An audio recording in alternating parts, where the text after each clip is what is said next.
Prostě? Ticho. A v práci je to neprofesionální. Takhle to dál nejde.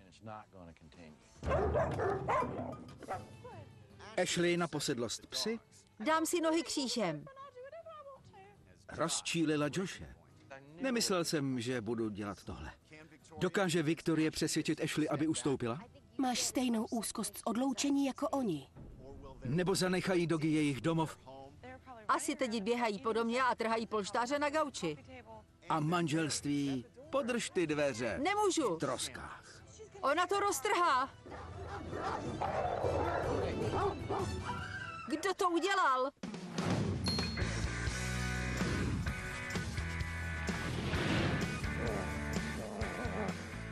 Spektrum uvádí buď já nebo pes.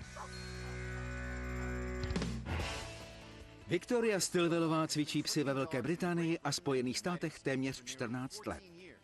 Dnes se jede seznámit s Joshem a Ashley a s jejich obrovskými dánskými dogami. Pro majitele je důležité, aby si se svými zvířaty vytvořili pevné pouto. Nesmíte ale svému psovi dát velkou míru volnosti. Potom byste se mohli ocitnout v nezdravém vztahu, který by mohl mít ošklivé následky. Manželé jsme přes rok a už máme 3 obrovské psy. Henryho, Jacksona a Charlotte. Kdyby bylo po mém, ráda bych měla 20 nebo 30 psů běhajících kolem domu. Ale Josh řekl, že se rozvede, jestli přivedu domů ještě nějakého psa. Než Viktorie začne s výcvikem, stráví s rodinou den pozorováním. Pojď sem. Když jsem zazvonila u dveří, bylo slyšet jen štěkání. Když se dveře otevřely, byl to blázinec. Ahoj! O můj bože. Charlotta se začala prát s Henrym. Pár se snažil psy udržet od sebe, ale nedokázali to. Psi vylítli ven ze dveří, proběhli kolem verandy a málem mě porazili. To bylo to nejbláznivější uvítání, jaké jsem kdy zažila. Ahoj! Pojďte, To bylo 1,5 pozdravu. pojď a rychle si sedni, než ti zaberou místo. Dobře. Když se mi konečně podařilo vejít a sednout si, psi se buď strkali se mnou, nebo se prali mezi sebou. Potom si hráli, olizovali mě, slintali a pokoušeli se dostat na gauč. V tomto prostředí bylo těžké vést konverzaci. Ach bože. Hodně psů olizuje ucho, ale on je jemný. Je velmi něžný. On je ten něžný. Henry něžný není. Když on olizuje ucho, není to roztomilé ani jemné. Teď mi povězte o dalších věcech. Stali se našimi dětmi. Jsou takoví nesamostatní a to na nich miluji. Oni by prostě beze mě nemohli být. A co si o tom myslíš ty?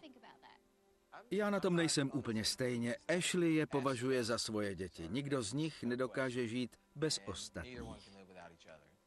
Chodí se mnou absolutně všude, protože mám pocit, že je zanedbávám, když je nechávám doma. Henry, přestaň. Máme různé hlasy pro všechny psy.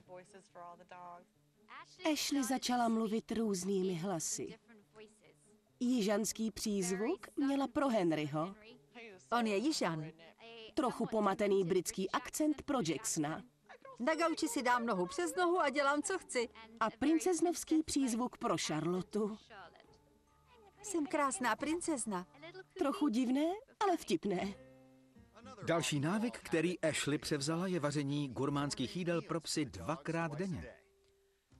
Kupuju jim 5kilové balení mletého hovězího a Josh to za mě vaří každou neděli. To je flák masa. Joshi, vaříš rád pro psy? Ne, nerád. Myslím si, že to je trochu přehnané. Nepamatuji si, jak jsem do toho byl vtažen, protože bych nikdy neřekl, že tohle budu jednou dělat. V žádném případě. Začínám mít hlad, nevím jak vy. Nemám problém s tím, že psi mají tuhle stravu, ale Josh vypadá, že je s rozumem v koncích. Myslím, že je svým způsobem naštvaný, že jim Ashley věnuje tolik pozornosti. Kromě vaření mají psi i stálou společnost Ashley. Ty 3 psy beru kamkoliv jedu. Když jedu autem do krámu, jedou se mnou. Když jedu cvičit, občas je beru sebou. Když jedu do práce, jedou se mnou. Po návštěvách za rodinou nebo přáteli musí jezdit se mnou. Jdi zpátky. Jakmile byli všichni psi v autě, nastoupila Ashley. Já jsem se také snažila, ale Henry vyklonil svou hlavu. Nechtěl, abych se k autu přiblížila a byl přehnaně ochranářský.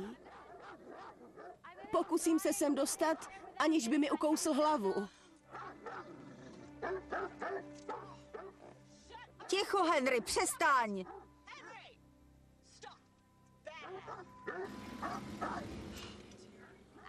Ashley v autě na psy hodně křičí, ale na ně to nemá žádný vliv. Neposlouchají ji a křik jejich chování ještě zhoršuje. Jacksone, Henry, přestaňte! Když psi vidí jít někoho po ulici, okamžitě štěkají. Hlavně Jackson. Jedeme! To ne. Jsme na klikaté silnici. Ashley řídí jednou rukou a druhou se pokouší zatlačit psy zpátky. Byla jsem nervózní, abychom nenabourali. Když Ashley zastaví na schůzku, psi znamenají další nebezpečí. Když chce Ashley zastavit v supermarketu, nechá běžet auto a klimatizaci. Okénka jsou ale otevřená, takže na kohokoliv, kdo auto míjí, vyskočí obrovská hlava dánské dogy.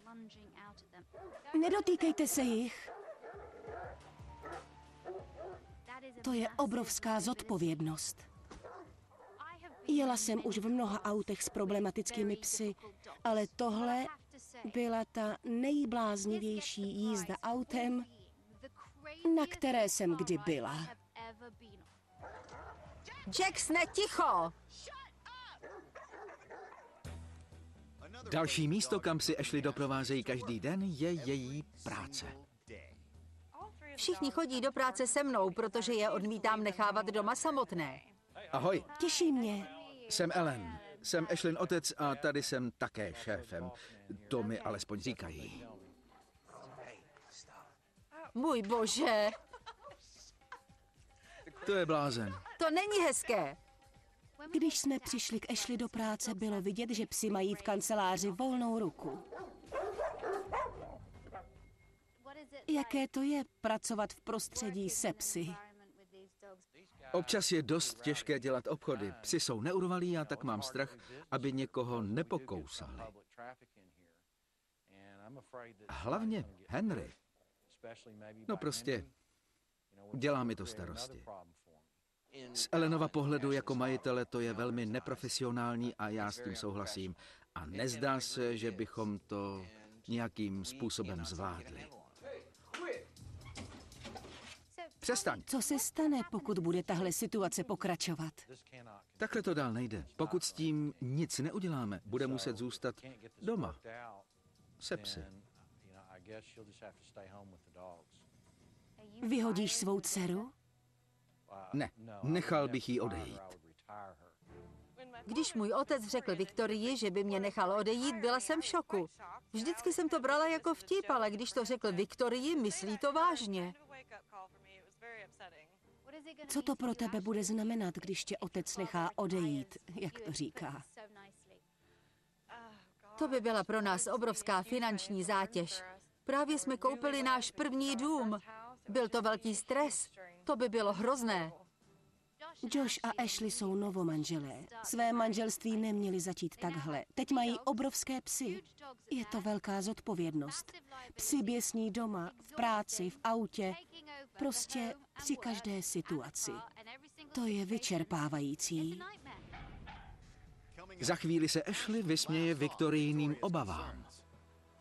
To je jednodušší. Říkáš, že ta jízda autem byla jednodušší? Uvědomí si, co je v sázce? Nemáte žádný život. Nemohou k vám přijít přátelé, můžeš být vyhozena z práce.